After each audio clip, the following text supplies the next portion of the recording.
You see, life has just got easier. You stay connected to Channels TV, where news and innovations are shaping our world. Simply log on to channelstv.com to get the breaking news. Browse the homepage according to what matters to you. Tap on the extended coverage of business, sports, politics, lifestyle, infotech, entertainment, health, world news, and lots more. Click on the live link and see the news in real time. Do you want to watch the latest video of the day? It's just a click away. Friend us on Facebook, YouTube, follow us on Twitter, Google+, participate in Channels TV poll, and share your comments. It's a website you can talk to. Your voice will be heard. ChannelsTV.com. The news at your fingertips.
Thank you for staying tuned. Welcome to Business Morning. It's a beautiful Friday morning and of course the last business day of the week. I'm Chimeze Obi Iwago. Small and medium enterprises are said to be the engine of growth in every economy. Therefore, the development of SMEs are fundamental to creating employment and to further economic growth. This means in order to create competitiveness and growth possibilities of already existing enterprises, as well as supporting the creation of new ventures, there is need to ensure that SME managers are equipped with the skills they will need to successfully run and develop their companies in a complex world.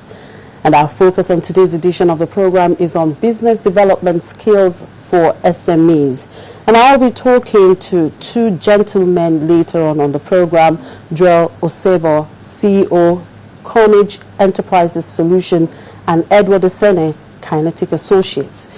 In the meantime, on our headlines, participants at the Honorary International Investment Council meeting in London say Nigeria's global economic outlook is looking good, but more work needs to be done with the nation's image. According to them, the country's macroeconomic fundamentals are good, inflation is down, and more positives, but key risk factors persist. Our correspondent in the UK, Doris Okenwa, tells us more about that.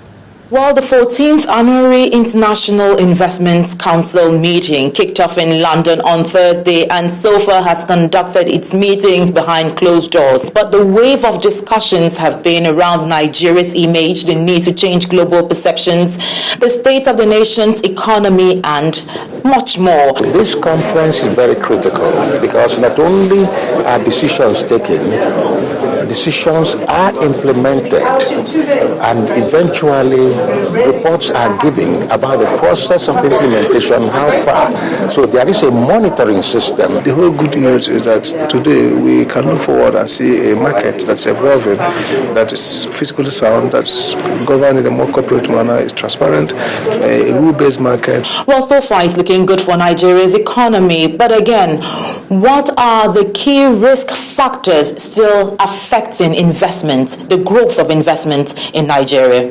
There are a number of issues that contribute to perception. If you come to, for example, the discussions this morning, if you come to the Lagos airport, okay, you may have built all the infrastructure and the buildings, but if the attitude of the immigration and the customs and the security at the airport does not change, your experience is not really improved very much. We talked about the ports. We talked about the need to look at the airports because that's what investors see when they first come into the country.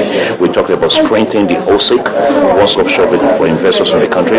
What we really need to push out more is the fact that, yes, we have some challenges, with the terror thing, but there is much more good things happening in Nigeria. Well, rebranding seems to be a major buzzword at this conference, and it is very possible that in the coming days, we might be witnessing a relaunch of new rebranding initiatives again. Doris Okenwa, Channels Television News, London. And lending by financial institutions to the agriculture sector has reached 20 billion naira this year alone. At a meeting with bankers led by the Central Bank of Nigeria, the Minister of Agriculture and Rural Development, Akinwumi Adesina, agreed that the introduction of the Nigeria incentive-based risk-sharing system for lending to agriculture sector has helped to reduce the risk in borrowing to farmers.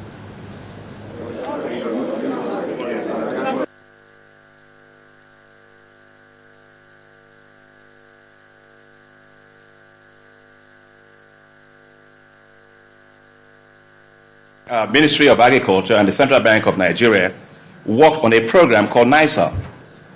And the whole idea of NISAL is to reduce the risk of lending by banks to the agriculture sector. And so I want to thank you, Deputy Governor of Central Bank, for the tremendous job that you actually did leading the design of NISAL, but also for the launch of NISAL with all the bank MDs, because NISAL today is clearly a game changer for us in terms of lending to this sector. And last year, the banks lent 3.5 billion naira to the Growth Enhancement Scheme program of the federal government.